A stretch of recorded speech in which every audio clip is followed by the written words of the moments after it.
যা কিছু দেখি, নয়নাভিরাম করে সবই পাহাড়ে হতে ওই ঝর্ণা ধারা করেছো তুমি প্রবাহমান। দৃষ্টি কারা এই মায়ার ভুবন, কেড়ে নেয় প্রভু আমার মন। দৃষ্টি কারা এই মায়ার ভুবন, কেড়ে নেয় প্রভু আমার মন। এসব কিছু তুমি করেছো দান, কাহি তব প্রভু তোমারি গান। তুমি মালিক, তুমি খালিক, তুমি রহিম রহমান। আসসালামু আলাইকুম ওয়া রাহমাতুল্লাহি ওয়া বারাকাতুহু। ইন্নাল হামদালিল্লাহ নাহমাদুহু ওয়া নাস্তাঈনুহু ওয়া নাস্তাগফিরুহু ওয়া নাউযু বিল্লাহি মিন শুরুরি আনফুসিনা ওয়া মিন সাইয়্যাতি আ'মালিনা। من يهده الله فلا مضل له ومن يضلل فلا هادي له وأشهد أن لا إله إلا الله وحده لا شريك له وأشهد أن محمدا عبده ورسوله. يا أيها الذين آمنوا اتقوا الله حق تقاته ولا تموتن إلا وأنتم مسلمون. يا أيها الناس اتقوا ربكم الذي خلقكم من نفس واحدة وخلق منها زوجها وبث منهما رجالا كثيرا ونساء. واتقوا الله الذي تساءلون به والأرحام إن الله كان عليكم رقيبا. يا أيها الذين آمنوا اتقوا الله وقولوا قولا سديدا يصلح لكم أعمالكم ويغفر لكم ذنوبكم ومن يطع الله ورسوله فقد فاز فوزا عظيما. اللهم صل على محمد وعلى آل محمد كما صليت على إبراهيم وعلى آل إبراهيم إنك حميد مجيد. اللهم بارك على محمد وعلى آل محمد كما باركت على إبراهيم وعلى آل إبراهيم إنك حميد مجيد. সম্মানিত ওলামায়ে কেরাম, সম্মানিত মুসল্লিয়ানে কেরাম, আল্লাহ রব্বুল আলমিনের দরবারে লাখ কোটি শুকরিয়া যে আল্লাহ রব্বুল আলমিন আমাদেরকে 1437 হিজরি সনের 22 জুলকাদা তারিখে সলাতুল জুমুআ আদায় এবং খুতবাতুল জুমুআ শোনার উদ্দেশ্যে আল্লাহ রব্বুল আলমিনের পবিত্র ঘর মসজিদে উপস্থিত হওয়ার পরে কোরআনে কারীম এবং হাদিস নববী সাল্লাল্লাহু আলাইহি ওয়াসাল্লাম থেকে আল্লাহ রব্বুল আলমিনের দ্বীন সম্পর্কে কিছু কথাবার্তা বলার এবং শোনার তৌফিক দিয়েছেন, সেই রব্বুল আলমিনের শুকর আদায় করি। সকলে বলি আলহামদুলিল্লাহ। সম্মানিত মুসল্লিয়ানে কেরাম, আজকের খুতবায় আমরা যে বিষয়টি আলোচনা করব সেই বিষয়টি হলো আস-সিদক ফি হায়াতিল মুসলিম, অর্থাৎ একজন মুসলিমের জীবনে সিদকের গুরুত্ব। সিদক হলো সত্যবাদিতা, ট্রুথফুলনেস। এই সত্যবাদিতা এটি একজন মুসলিমের, একজন মুমিনের জীবনে কত বেশি গুরুত্বপূর্ণ, এ সম্পর্কে আমরা আজকের খুতবায় কোরআন এবং সুন্নাহ থেকে সংক্ষিপ্তভাবে আলোচনা করব ইনশাআল্লাহ।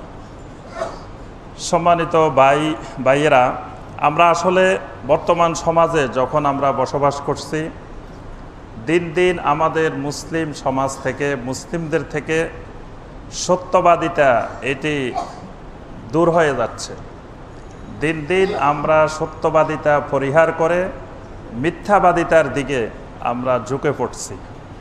বর্তমানে সমাজে আমরা মানুষদের মধ্যে, মুসলিমদের মধ্যে খুঁজলে খুব কম সংখ্যক ভাই বোনদেরকে পাওয়া যাবে যারা সত্যবাদিতার উপরে অটল আছেন, যারা কখনো মিথ্যা কথা বলেন না, মিথ্যা কাজ করেন না, যারা মিথ্যাবাদিতার সাথে নেই।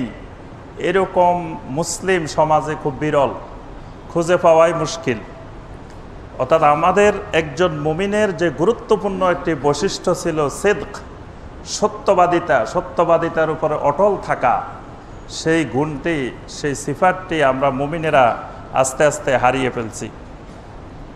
এজন্য দেখা যায় বর্তমান সমাজে মিথ্যা সাক্ষী দেওয়ার লোকের অভাব হয় না। যদি একটা মিথ্যা বিষয়ের উপরেও আমরা কয়েক শত সাক্ষী জোগাড় করতে বলি, তো জোগাড় করা কোনো ব্যাপার না, কোনো বিষয় না। তাহলে বোঝা যায় মুমিনদের মধ্যে সত্যবাদিতার যেই কোয়ালিটি, যেই গুণটি থাকার কথা ছিল, মুমিনেরা সেই গুণের উপরে নাই।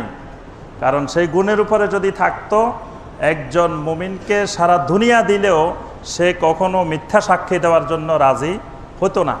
কিন্তু আমাদের সমাজে অ্যাভেলেবেল মিথ্যা সাক্ষী দেওয়ার মুসলিম ভাই বোন পাওয়া যায়। এরপরে দেখা যায় আমরা ব্যবসা বাণিজ্যের ক্ষেত্রে সত্যবাদিতা পুরোপুরি হারিয়ে গেছে। আমরা ওজনের ক্ষেত্রে, ওজন দেওয়ার ক্ষেত্রে, পরিমাপ দেওয়ার ক্ষেত্রে সত্যবাদিতা নাই। দেখা যাচ্ছে আমাকে 1 কেজি আরও মনে হয় 200 গ্রাম বেশি দিচ্ছে, কিন্তু আসলে 200 গ্রাম কম দিচ্ছে। এখানে সত্যবাদিতা নাই। এরপরে আমাকে দেখাচ্ছে জিনিস একটা, দিচ্ছে ভিতরে আরেকটা, বা এক মানসম্পন্ন, এক কোয়ালিটির জিনিস দেখিয়ে আমাকে দিচ্ছে আরেকটা। যিনি দিচ্ছেন তিনি একজন মুসলিম ভাই, আমাদের একজন মুমিন ভাই, অথচ তিনি আমার সাথে এই প্রতারণা করে যাচ্ছেন। তার কারণ হলো তার মধ্যে যে সত্যবাদিতার গুণ থাকার কথা ছিল, সেই সত্যবাদিতা নাই। আবার কেউ কেউ এমনও আছেন, দেখা যাচ্ছে ইসলামিক কিছু লেবাস, পোশাকও আছে, আবার সুন্দর মাশাআল্লাহ দাঁড়িয়েও আছে, আবার মাঝে মধ্যে নামাজেও দেখা যায়। এরকম দিনের সাথে কিছু সম্পৃক্ততা আছে। এরকম কোনো ভাইকেও দেখা যায় এরকম ব্যবসা বাণিজ্যের ক্ষেত্রে, লেনদেনের ক্ষেত্রে মানুষকে ঠকানো, মানুষকে প্রতারণা করা, এই অসংখ্য এরকম আমরা মিথ্যাবাদিতা সমাজে অহরহ দেখতে পাই। এবং সবসময় আমরা একজন মুসলিম এই আশঙ্কার মধ্যে থাকি যে আমি যার সাথে লেনদেন করতেছি, যার সাথে কথাবার্তা বলতেছি, যার সাথে আমার কাজটা করতেছি, তাকে সন্দেহের চোখে আমরা দেখি। তাকে কিন্তু বিশ্বস্ততার সূত্রে, বিশ্বস্ততার ভাবে আমরা এই দৃষ্টিভঙ্গিতে তার দিকে দেখি না। সবসময় আশঙ্কার মধ্যে থাকে কোন সময় আমার এই মুসলিম ভাই আমার সাথে আবার ধোঁকাবাজি করে, প্রতারণা করে, কি করে বসে। এইভাবে মানে জীবনের সর্বক্ষেত্রে আমরা এই সত্যবাদিতা হারিয়ে আমরা এখন মিথ্যাবাদিতার দিকে ব্যাপক হারে ঝুঁকে পড়ছি। আরেকটা বিষয় হলো, মিথ্যা এমন একটি জিনিস, এটি একবার, দুইবার, তিনবার বলে যদি অভ্যাস হয়ে যায়, তো এটা আর ছাড়া যায় না। আপনার আমার ইচ্ছা নাই যে মিথ্যা কথা বলবো না, তাও কিন্তু অটোমেটিক মিথ্যা কথা চলে আসে, কারণ এটা অভ্যাসে পরিণত হয়ে যায়। তখন আর ইচ্ছা করলেও তিনি সত্যবাদিতার উপরে অটল থাকতে পারেন না। যেখানে মিথ্যা কথা বলার দরকার নাই, সেখানেও দেখা যায় যে মিথ্যা চলে আসে। এই জন্য আমরা সংক্ষিপ্তভাবে দেখব আল্লাহর কোরআন এবং নবী সাল্লাল্লাহু আলাইহি ওয়াসাল্লামের সুন্নায় এই সত্যবাদিতার উপরে কেমন গুরুত্ব দেওয়া হয়েছে। সত্যবাদিতা এটা শুধু কথার মধ্যে সত্যবাদিতা নয়, কোরআন এবং সুন্নাহর সত্যবাদিতা বলতে এটা অনেক ব্যাপক বিষয়কে অন্তর্ভুক্ত করেছে। এটি আসিদকু বিল কালব, অন্তরের কালবের সত্যতা, কালবের সত্যবাদিতা, মানে আমার কালবের যে বিশ্বাস, যে ঈমান, আমার কালবের ভিতরে যে চিন্তা চেতনা, যে চিন্তাধারা যা আছে, এখানে সিদক থাকতে হবে, এখানে সত্যবাদিতা থাকতে হবে। আবার আসিদকু বিল আফআল, আমার কাজে কর্মে সত্যবাদিতা থাকতে হবে। আরেকটা হলো আসিদকু বিল আকওয়াল, আমার কথাবার্তার মধ্যে সত্যবাদিতা থাকতে হবে। কথাবার্তা, কাজে কর্মে, বিশ্বাসে একজন মুমিনের সর্বক্ষেত্রে তার সত্যবাদিতা থাকবে, সেই সিদকের উপরে অটল অবিচল থাকবে। আল্লাহ পাক কোরআনে কারিমে 3 রকমের সিদকের ব্যাপারে গুরুত্ব দিয়েছেন। যেই সিদকটা, যে সত্যবাদিতাটা কালবে হবে, অন্তরে থাকবে, আল্লাহ পাক সূরা আন-নিসার 69 নম্বর আয়াতে আল্লাহ পাক ইরশাদ করেছেন, ওয়ামাই ইউতিউল্লাহ ওয়ার রাসূল ফাউলাইকা মাআল্লাযীনা আন'আমাল্লাহু আলাইহিম মিনান নাবিয়্যিনা ওয়াস-সিদ্দীকিনা ওয়াশ-শুহাদাই ওয়াস-সালিহিন ওয়া হাসুনা উলাইকা রাফীকা। কোরআনে কারিমের একটি আয়াত আর একটি আয়াতের ব্যাখ্যা, এটাকে বলা হয় তাফসীরুল কোরআন বি আয়াতির রহমান। আল্লাহ রাব্বুল আলামিনের একটি আয়াতে সংক্ষিপ্তভাবে আল্লাহ পাক একটা কথা বলেন, আরেক জায়গায় আরেক সূরায় গিয়ে ওই আয়াতটার আল্লাহ পাক নিজেই তাফসীর করেন। সুবহানাল্লাহ, আল্লাহ পাক নিজেই ওইটার ব্যাখ্যা করে দেন যে এখানে এই কথা বলতে ওখানে কি বোঝানো হয়েছে। আমাদেরকে সূরা আল ফাতিহার মধ্যে শেখানো হয়েছে সিরাতাল্লাযীনা আন'আমতা আলাইহিম, আল্লাহ তুমি আমাদেরকে সিরাতে মুস্তাকিম দেখাও, যেই সিরাতে মুস্তাকিমের উপরে তোমার বান্দারা চলার কারণে আন'আমতা আলাইহিম, তুমি তাদেরকে নিয়ামত দিয়েছ, নিয়ামত প্রাপ্ত মানুষ, তাদের রাস্তা আমাদেরকে দেখাও। এখন নিয়ামত প্রাপ্ত মানুষ কারা? পৃথিবীতে দেখা যায় কেউ সম্পদ পাইলে তিনি মনে করে যে আমার প্রতি আল্লাহর খুব নেক নজর আছে, যে আল্লাহর নেক নজরে আমি অনেক সম্পদের মালিক হয়েছি। উনি মনে করে যে উনিই তো নিয়ামত প্রাপ্ত, নামাজ না পড়লেও উনি আল্লাহর নিয়ামত প্রাপ্ত, দিনের সাথে সম্পর্ক নাই তাও উনি আল্লাহর নিয়ামত প্রাপ্ত। উনি কিন্তু এই কথা বিশ্বাস করে উনি পরিতৃপ্ত থাকেন। আবার কেউ যদি একটু প্রশাসনিক কোনো ক্ষমতা পায়, তিনিও মনে করেন যে আমার উপরে আল্লাহ বিরাট সন্তুষ্ট, আমাকে আল্লাহ নিয়ামত দিছেন, এই আল্লাহ আমাকে পছন্দ করেন বলেই তো আল্লাহ আমাকে এই ক্ষমতা দিছেন। তাহলে নিয়ামতপ্রাপ্ত মানুষ কারা? কাদের রাস্তা আমরা আল্লাহর কাছে চাচ্ছি?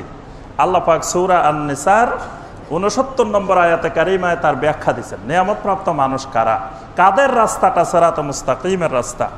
আল্লাহ পাক বলেন, ওয়ামাই ইউতিউল্লাহ ওয়ার রাসূল, যারা আল্লাহ রাব্বুল আলামিনের এবং আল্লাহ রাসূলের আনুগত্য করে, ইতাআত করে, ফাউলাইকা মাআল্লাযীনা আন'আমাল্লাহু আলাইহিম, এরা তো তাদের সাথে, তাদের এই অন্তর্ভুক্ত যাদেরকে আল্লাহ পাক নিয়ামত দিয়েছেন। সুবহানাল্লাহ, নিয়ামত কাদেরকে দিয়েছেন? আল্লাহ পাক এখানে 4টা ভাগে নিয়ামত প্রাপ্ত মানুষদেরকে ভাগ করেছেন, 4টি বিশেষ বিশেষ সিফাত আল্লাহ পাক উল্লেখ করেছেন। মিনান নাবিয়্যিন, 1 নম্বর নিয়ামত প্রাপ্ত মানুষ আল্লাহর জমিনে কারা? মিনান নাবিয়্যিন, আম্বিয়া আলাইহিমুস সালাম, যাদেরকে আল্লাহ রাব্বুল আলামিন নবুয়ত দিয়েছেন। এই নবুয়তটা আল্লাহর জমিনে সবচেয়ে বড় নিয়ামত, এরাই 1 নম্বর আল্লাহর নিয়ামত প্রাপ্ত মানুষ। মিনান নাবিয়্যিন ওয়াস সিদ্দিকিন, 2 নম্বরে নবী রাসূলদের পরে নিয়ামত প্রাপ্ত মানুষ হলো তারা যারা সিদ্দিকিন। সুবহানাল্লাহ, নাবিয়্যিনের পরেই হলো সিদ্দিকিন। তাহলে সিদ্দিকিনের কারা? সিদ্দিকিন যারা সিদ্কের ক্ষেত্রে, সত্যবাদিতার ক্ষেত্রে একেবারে সুপারলেটিভ ডিগ্রিতে পৌঁছে গেছেন, মানে সাদেক থেকে সিদ্দিক হয়ে গেছেন, যারা শুধু সত্যবাদী না, যারা কালবে সত্যবাদী, কথায় সত্যবাদী, কাজে সত্যবাদী, সর্বক্ষেত্রে সত্যবাদী, এরকম মানুষেরা হলো সিদ্দিক। যেমন এই উম্মতের সিদ্দিক আবু বকর as-সিদ্দিক রাদিয়াল্লাহু তাআলা। সুবহানাল্লাহ, আবু বকরের নামের সাথে কি আছে?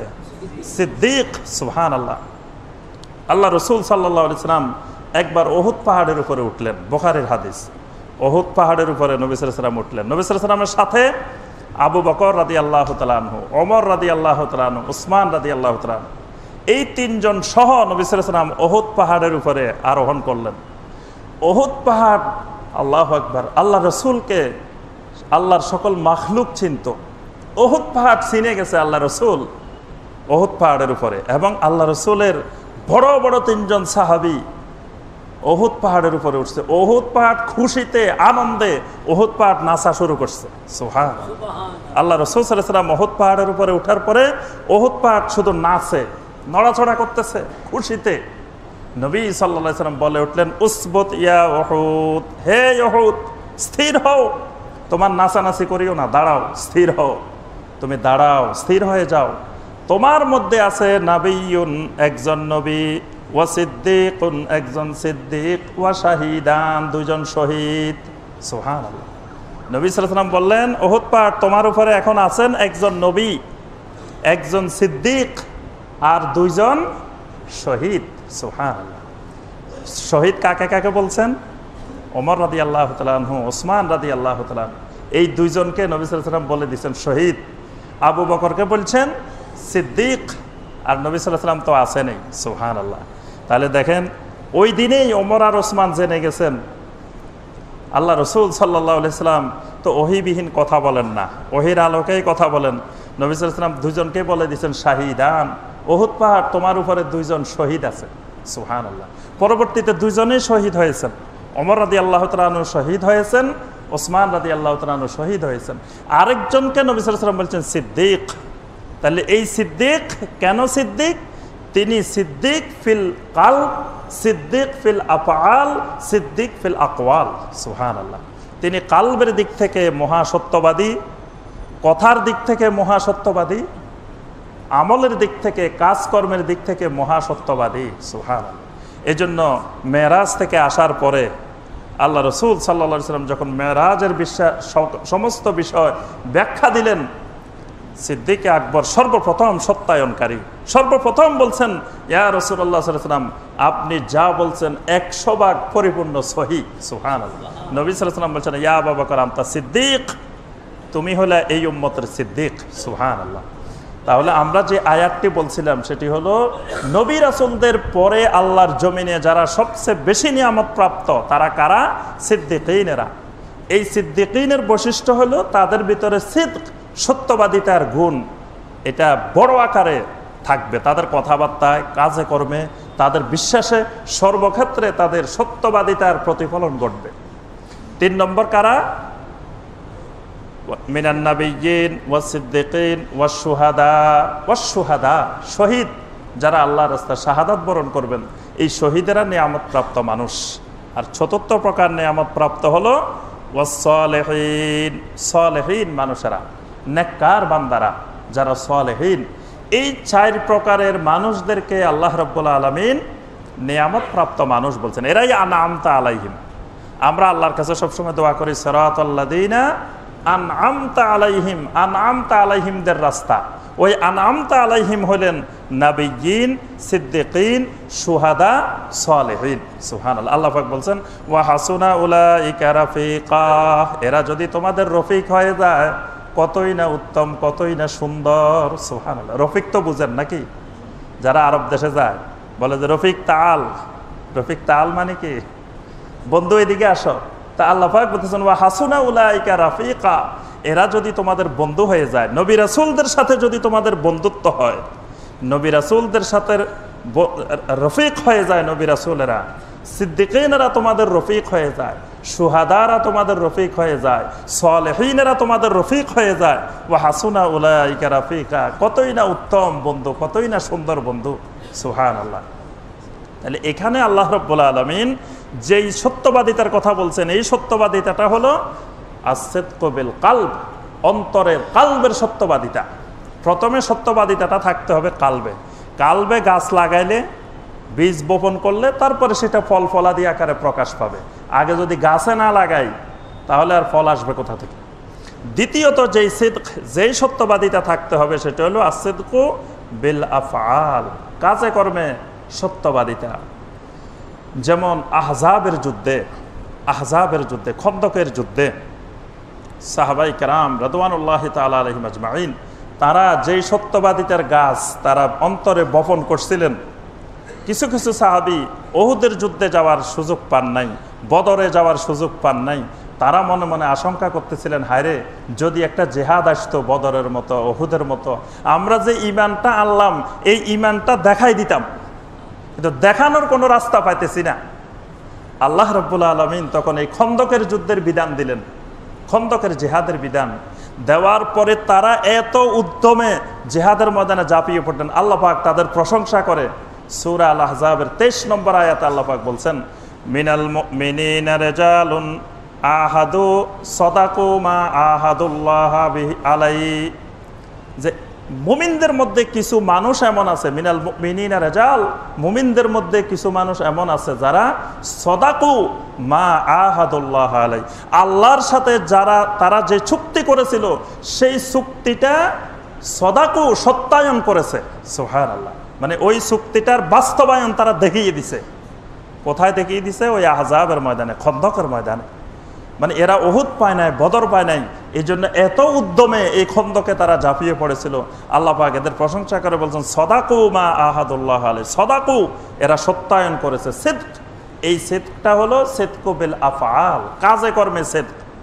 আমি ঈমান আনছি, আমার নাম ঈমান আলী, কিন্তু ফজরের সময় পাওয়া যায় না, জোহরের নামাজে পাওয়া যায় না, এমনি নাম আব্দুল্লাহ, আব্দুর রহমান, আব্দুল সালাম, তাহলে আমার সিদক হলো কাজে কর্মে সত্যবাদিতা নাই। আমার ভিতরে আছেন কিনা সেটা আল্লাহ ভালো জানেন, কিন্তু আমার কাজে কর্মে এই ঈমানের সত্যায়ন, ঈমানের বাস্তবায়ন কাজে কর্মে নাই। এই জন্য সত্যবাদিতাটা হবে কাজে কর্মেও সত্যবাদিতার প্রমাণ থাকবে। আরেকটা সিদক হবে আস-সিদকু বিল আকওয়াল, কথাবার্তায় সত্যবাদিতা।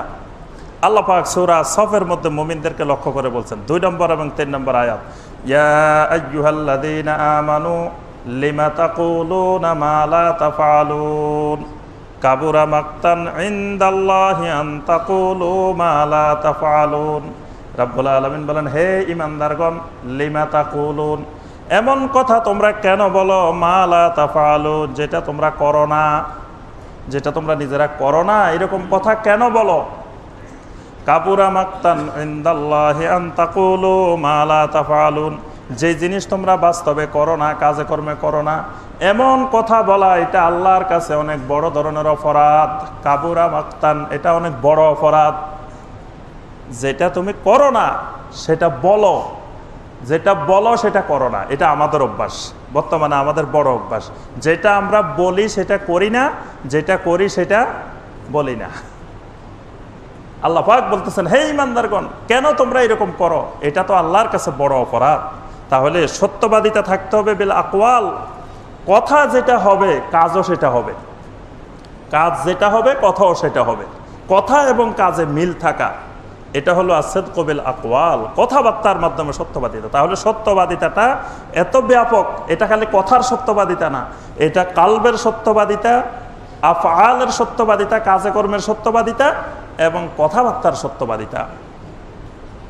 আল্লাহ রাব্বুল আলামিন কোরআনে কারিমে যারা সাদিকিন হয়ে যাবে, যারা সত্যবাদী হয়ে যাবে, তাদের জন্য আল্লাহ পাক পুরস্কার ঘোষণা করেছেন। আল্লাহ রাব্বুল আলামিন কোরআনে কারিমের অনেকগুলো সূরাতে এই সাদিকিনদের, সাদিকিন যারা হবে তাদের অনেক পুরস্কার আল্লাহ পাক ঘোষণা করেছে। সূরা আলে ইমরানের 16 এবং 17 নম্বর আয়াত আল্লাহ পাক প্রথমে বললেন, ওয়াল্লাহু বাসীরুম বিল ইবাদ, ওয়াল্লাহু বাসীরুম বিল ইবাদ। আল্লাহ পাক কিছু কিছু বান্দার দিকে সবসময় নজর রাখেন, সবসময় দেখে রাখেন। আল্লাহর জমিনে আল্লাহর এমন কিছু বান্দা আছে যেই বান্দাগুলোর প্রতি আল্লাহর সবসময় নজর থাকে, আল্লাহর দৃষ্টি থাকে এই বান্দাগুলোর প্রতি। এই বান্দাগুলোর কোয়ালিটি কি? এদের বড় ধরনের গুণ হলো আল্লাযীনা ইয়াকুলুনা রব্বানা ইন্নানা আমান্না ফাগফির লানা যুনুবানা ওয়া কিনা আযাবান নার। এদের প্রথম গুণ হলো এরা সবসময় আল্লাহর কাছে তওবা করে, ইস্তিগফার করে, দোয়া করে, আল্লাহর কাছে বলে রব্বানা ইন্নানা আমান্না, রব্বুল আলামিন আমরা তো ঈমান এনেছি, আর কিছু করি আর না করি একটা করছি, একটা কাজ করছি, সেটা হলো ঈমান আনছি। ফাগফির লানা যুনুবানা রব্বুল আলামিন এই ঈমানের উসিলায় আমাদের গুনাহগুলো মাফ করে দাও। সুবহানাল্লাহ। ফাগফির লানা যুনুবানা, যে ঈমান আনছি তোমার উপরে সেই ঈমানের উসিলায় আমাদের গুনাহ মাফ করে দাও। ওয়াকিনা আযাবান নার, আর আমাদেরকে জাহান্নামের আগুন থেকে, আযাব থেকে আমাদেরকে বাঁচাও। এই দোয়া করে এরা। এরপরে এদের বৈশিষ্ট্য হলো আস-সাবিরিন। এদের বড় একটি বৈশিষ্ট্য হলো এরা সবরের গুণ থাকে এদের মধ্যে, ধৈর্যের গুণ থাকে, সবর থাকে এদের মধ্যে। এদের সবরটা সর্বক্ষেত্রে এদের সবর থাকে, তাকদীরের উপরে এদের সবর থাকে, আল্লাহর আনুগত্যের উপরে এদের সবর থাকে, আল্লাহর নাফরমানি থেকে বেঁচে থাকার উপরে এদের সবর থাকে। এরা সাবিরিন ওয়াস-সাদিকিন। এরপরে এদের বৈশিষ্ট্য হলো এরা হলো সাদিকিন। এরা হলো সাদিকিন। 3 নম্বর বৈশিষ্ট্য হলো এদের সাদিকিন। এদের মধ্যে সত্যবাদিতার গুণ পরিপূর্ণরূপে থাকে। এরপরে কি থাকে? ওয়াল কানিতিন। এই বান্দাগুলো হলো কানিতিন। কানিতিন বান্দা এরা। কানিতিন কিরকম?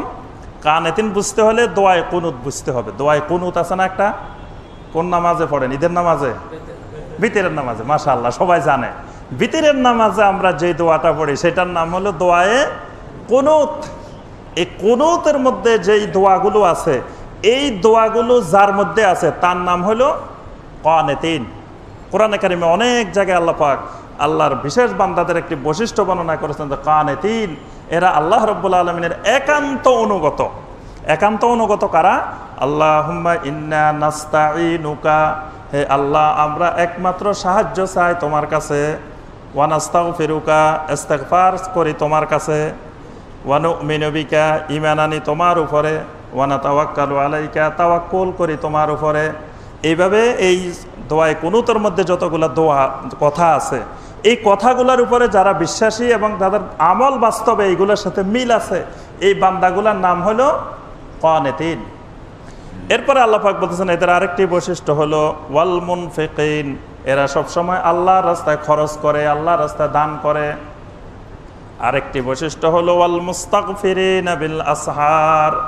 এরা সাহারির সময়, শেষ রাত্রিতে যখন পৃথিবীর সব মানুষ ঘুমায় থাকে, আল্লাহর এই বান্দাগুলা ঘুম থেকে উঠে সাহারির সময় আল্লাহর কাছে ইস্তিগফার করে।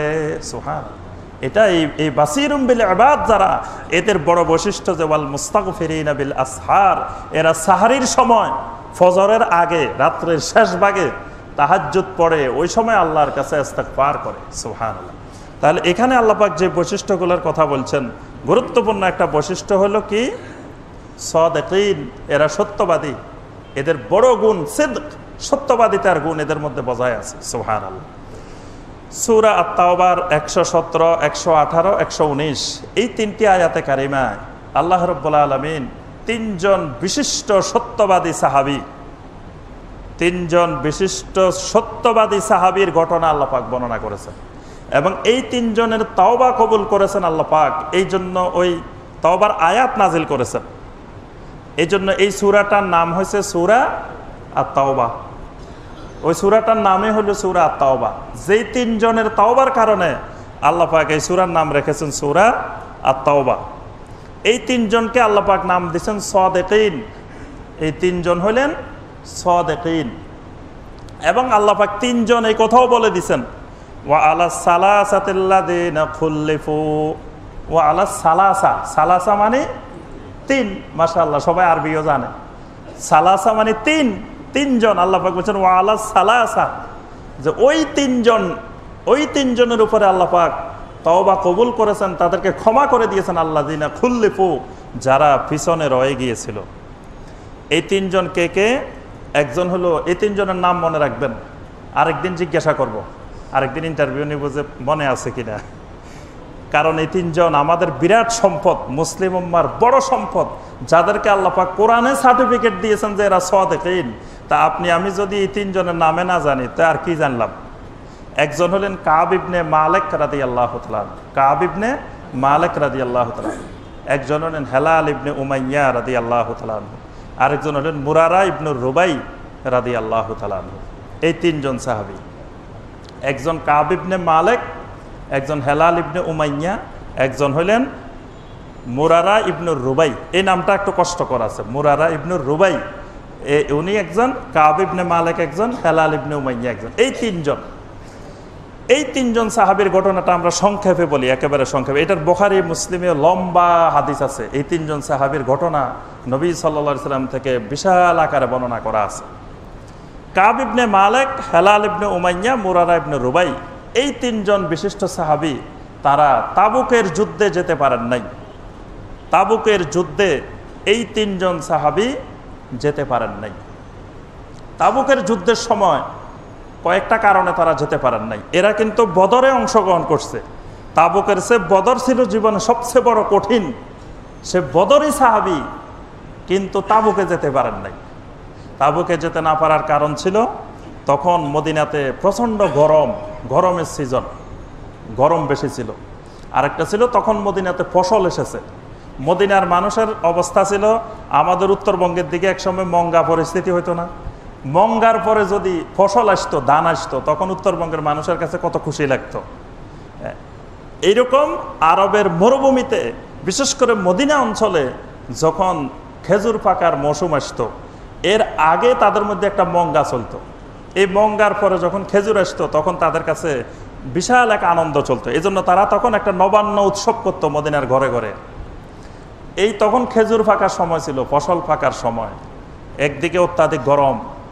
এসব কারণে এই তিনজন সাহাবী, আরও অনেকেই তাবুকের যুদ্ধে যেতে পারেন নাই, তার মধ্যে এই তিনজনও ছিলেন। নবী সাল্লাল্লাহু আলাইহি সাল্লাম সে তাবুকে গিয়ে বারবার তাদের কথা স্মরণ করতেছিলেন যে এই সাহাবীগুলো বদরি সাহাবী, এরা তো মুনাফেক না, কিন্তু এরা কেন আসতে পারলো না? আচ্ছা, নবী সাল্লাল্লাহু আলাইহি সাল্লাম তাবুকের অভিযান শেষে মদিনায় আসলেন। নবী সাল্লাল্লাহু আলাইহি সাল্লামের সুন্নত হলো তিনি যখন বাইরে থেকে আসতেন প্রথম মসজিদে যেতেন, ঘরে যেতেন না। তিনি মসজিদে এসে 2 রাকাত সালাত আদায় করতেন, এখানে সাহাবীদের সাথে কৌশল বিনিময় করতেন, কথাবার্তা বলতেন, এরপরে ঘরে যেতেন। নবী সাল্লাল্লাহু আলাইহি সাল্লাম তাবুক থেকে এসে মসজিদে নববীতে বসলেন। বসার পরে যারা যারা এই তাবুকের অভিযানে যেতে পারে নাই, এরা একজন একজন আসতেছে। এদের মধ্যে অনেকে মুনাফেক, আবার অনেকে মুনাফেক না, ভালো, কিন্তু বিভিন্ন ওজরের কারণে, অসুস্থতার কারণে, বিভিন্ন কারণে যেতে পারেন নাই। তারা আসতেছেন, একজন একজন করে নবী সাল্লাল্লাহু আলাইহি সাল্লামকে তাদের ওজর পেশ করতেছেন। আর নবী সাল্লাল্লাহু আলাইহি সাল্লাম তাদের জন্য ইস্তিগফার করতেছেন, আল্লাহর কাছে ক্ষমা প্রার্থনা করতেছেন। এই তিনজন সাহাবী চিন্তা করলেন যে আমরা যদি নবী সাল্লাল্লাহু আলাইহি সাল্লামকে মিথ্যা কথা বলে দিই যে এই ওজর ছিল, এই ওজর ছিল, এটা ছিল, এটা ছিল, আমার অসুখ ছিল, আমার মার অসুখ ছিল, বউয়ের অসুখ ছিল, এই বিভিন্ন সমস্যার কথা বলে দিলাম, তো বলে দিলে তো নবী সাল্লাল্লাহু আলাইহি সাল্লামকে বলে হয়তো আমরা পার পেয়ে গেলাম, কিন্তু আল্লাহ সুবহানাহু ওয়া তাআলা তো জানেন আমরা কেন যাই নাই, আমাদের অন্তরের অবস্থা আল্লাহর থেকে তো লুকানো সম্ভব না। তা আল্লাহ রাব্বুল আলামিন ওহির মাধ্যমে রাসূলকে জানিয়ে দিবেন যে এরা মিথ্যা কথা বলছে, তার চেয়ে আমরা নবী সাল্লাল্লাহু আলাইহি সাল্লামের কাছে গিয়ে সত্য কথা বলে দিব কেন যাইনি। আল্লাহ রাসূল সাল্লাল্লাহু আলাইহি সাল্লাম যখন কাব ইবনে মালিক রাদিয়াল্লাহু তাআলা আনহুকে দেখলেন, নবী সাল্লাল্লাহু আলাইহি সাল্লাম জিজ্ঞাসা করলেন, মা লাকা ইয়া কাব, হে কাব তোমার কি হলো? তোমার মতো সাহাবী, বদরি সাহাবী, তুমি কেন যেতে পারলে না? তখন তিনি কেঁদে উঠে বললেন, ইয়া রাসূলুল্লাহ সাল্লাল্লাহু আলাইহি ওয়াসাল্লাম, তাবুকের অভিযান থেকে পিছনে থাকার জন্য যুক্তিসঙ্গত কোনো ওজরেই আমার ছিল না। একমাত্র ওজর শয়তানের প্ররোচনায় পড়ে এই আস্তে আস্তে যাব, আজকে যাব, কালকে যাব, এরকম করে করে যেতে পারিনি। সত্য কথা, সরাসরি কথা, যে কোনো ওজর নাই, কোনো কারণ নাই, কারণ একটাই, সেটা শয়তানের ধোকায় আমরা যেতে পারিনি।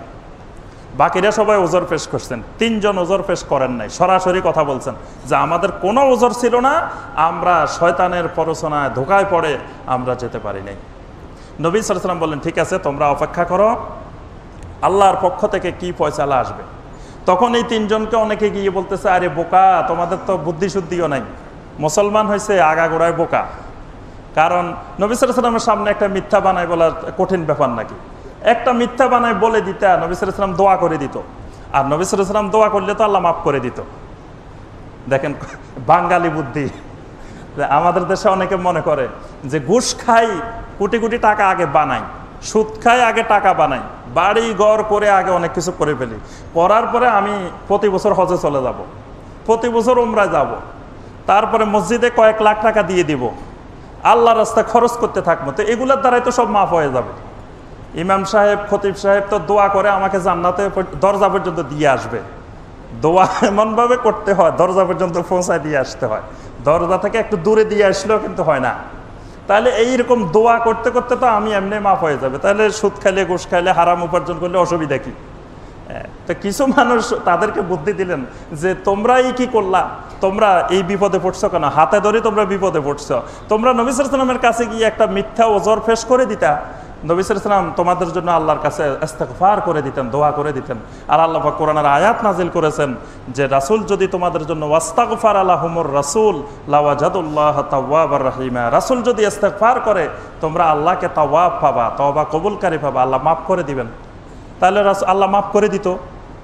তখন এই তিনজন বললেন, শোনো, আমরা সত্যবাদিতার উপরে সাদিকিনের উপরে অটল আছি, আমাদের উপরে যত বিপদ যত মুসিবত যাই আসুক না কেন আমরা এই সত্যবাদিতার উপরে আছি।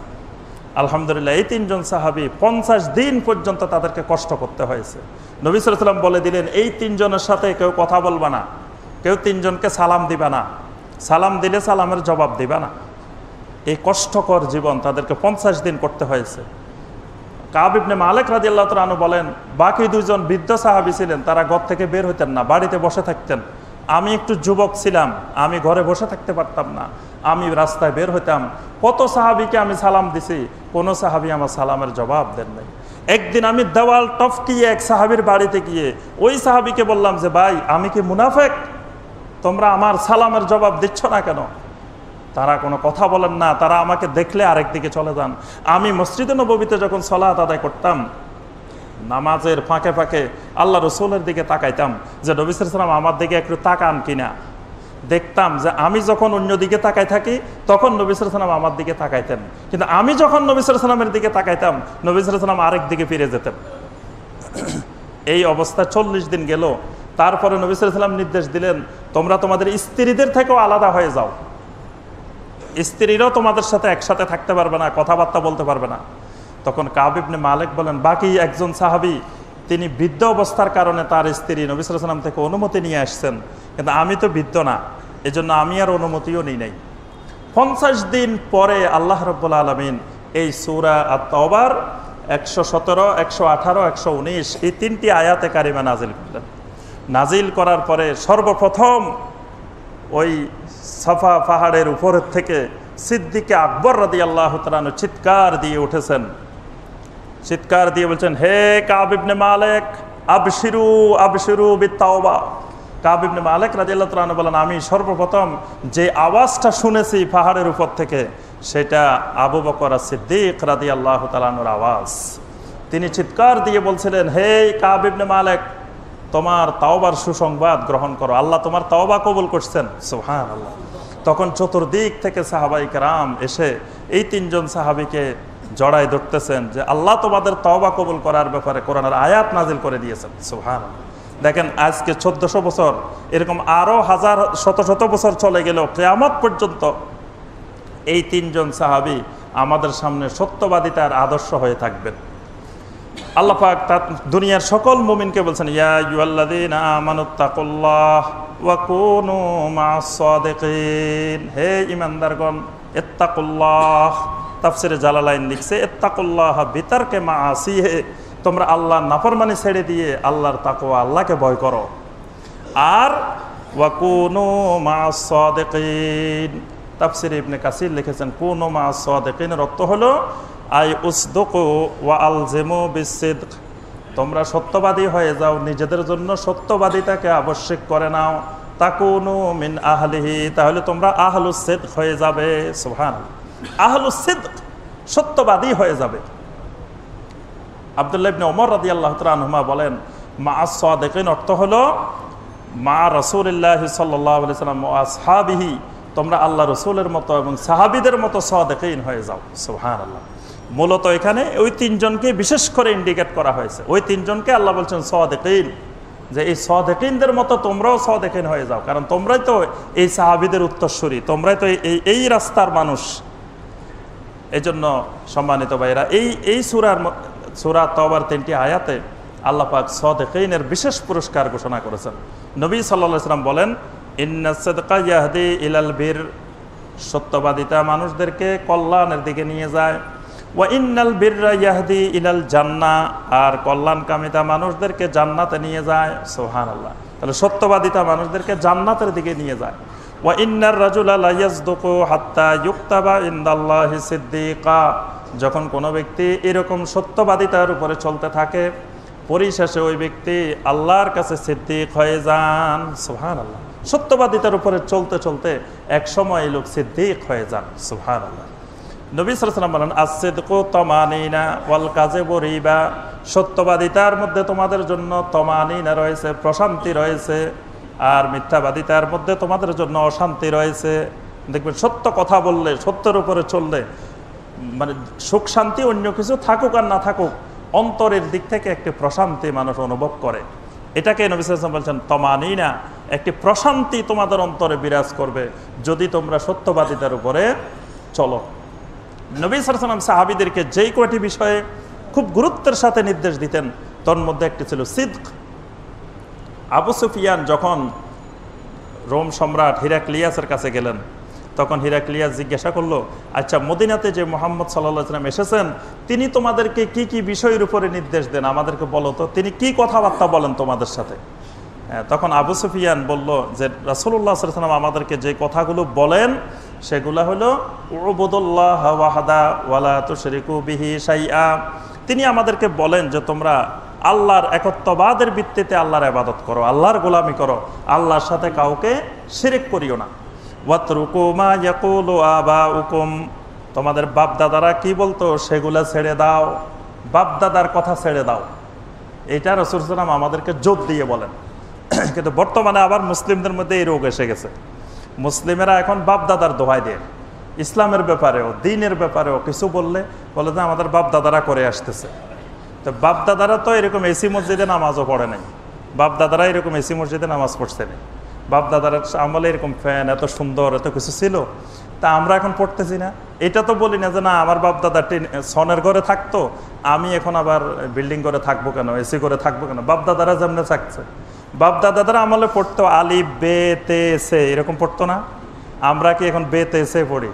আমরা পড়ি আলিফ বা তা সা। যদি বলি না বাপ দাদারা বে তে সে পড়ছে, আমরাও বে তে সে পড়বো। কিন্তু অনেক বিষয়ে যখন আপনি দ্বীনের কোনো বিষয়ে সুস্পষ্ট কোরআনের আয়াত আছে, হাদিস আছে, যখন আমরা বলি কোনো ভাইকে, তখন বলে যে আরে ভাই এটা থাক, আমাদের বাপ দাদারা যেমন করে আসছে এটাই ঠিক আছে। কোরআনে কারিমে অনেক আয়াতে আল্লাহ পাক কিন্তু বাপ দাদাদের এই কথা বলা যে আমাদের বাপ দাদারা যেমন করছে বা বাপ দাদার উপরে চলেই তো আবু জেহেল হেদায়েত পায় নাই। শেষ পর্যন্ত আবু তালেব ইসলামের এত কিছু করলো, এত খেদমত করছে, নবী সাল্লাল্লাহু আলাইহি ওয়াসাল্লামকে এত সহযোগিতা করছেন, কিন্তু মৃত্যুর সময় তিনি কি বলছেন? আনা আলা মিল্লাতে আব্দুল মুত্তালিব, আমি তো আব্দুল মুত্তালিবের মিল্লাতের উপরেই আছি। নবী সাল্লাল্লাহু আলাইহি ওয়াসাল্লাম বুঝাচ্ছিলেন যে আপনি মিল্লাতে রাসূলিল্লাহ চলে আসেন। তো তিনি চিন্তা করতেছিলেন মিল্লাতে রাসূলিল্লাহ আসবেন কি আসবেন না। আবু জেহেল পাশে দিয়ে বসে বলতেছে যে তুমি সারা জীবন মিল্লাতে আব্দুল মুত্তালিবের উপরে থাকলা, আর মৃত্যুর সময় তুমি মিল্লাতে মুহাম্মদ সাল্লাল্লাহু আলাইহি ওয়াসাল্লামের উপরে চলে যাবা, এটা তো তোমার জন্য দুনিয়াতে একটা অপমানকর বিষয়। তো সর্বশেষ তিনি সিদ্ধান্ত জানাইলেন যে আমার সিদ্ধান্ত আনা আলা মিল্লাতে আব্দুল মুত্তালিব, আমি আব্দুল মুত্তালিবের মিল্লাতের উপরেই আছি, অর্থাৎ আমার বাপদাদাদের মিল্লাতের উপরেই আছি। বাস বাপদাদার মিল্লাতের কারণেই তো তিনি ঈমান আনতে পারেন নাই, তিনি কুফরির উপরে রয়ে গেছেন। তো নবী সাল্লাল্লাহু আলাইহি ওয়াসাল্লাম সাহাবীদেরকে এই বিষয়ে কড়া নির্দেশ দিয়েছেন, উতরুকু মা ইয়াকুলু আবাউকুম, বাপদাদারা কি বলছে না বলছে সেটা ছাড়ো, ছেড়ে হেদায়েতের দিকে আসো। কোরআন কি বলে, সুন্নাহ কি বলে, ইসলাম কি বলে, দ্বীন কি বলে, এইদিকে আসো। ওলামায়ে কেরাম কি বলেন সেটা শুনো। এরপরে নবী সাল্লাল্লাহু আলাইহি ওয়াসাল্লাম যে বিষয়গুলো গুরুত্ব দিয়ে নির্দেশ দেন, ওয়ায়ামুরুনা বিসসালাতে ওয়াসসিদকি ওয়াল আফাফে ওয়াসসালাহ, যে নবী সাল্লাল্লাহু আলাইহি ওয়াসাল্লাম আমাদেরকে গুরুত্ব দিয়ে নির্দেশ দেন সালাত আদায় করার জন্য, সিদকের জন্য, সত্যবাদিতার জন্য, সৎ চরিত্রের জন্য, আর একটা হলো আত্মীয়তার সম্পর্ক রক্ষা করার জন্য। এখানে যে কটা বিষয় আসছে গুরুত্ব দিয়ে নবী সাল্লাল্লাহু আলাইহি ওয়াসাল্লাম আমাদেরকে বলেন, তার মধ্যে একটি হলো সিদক, সত্যবাদিতার ব্যাপারে নবী সাল্লাল্লাহু আলাইহি ওয়াসাল্লাম আমাদেরকে খুব গুরুত্ব দিয়ে নির্দেশ দেন। সম্মানিত ভাইরা, আমরা সকলেই আমাদের সব সময় এই কথা মনে রাখার চেষ্টা করি যে আমি একজন মুমিন, আমার অনেকগুলো সিফাত আছে।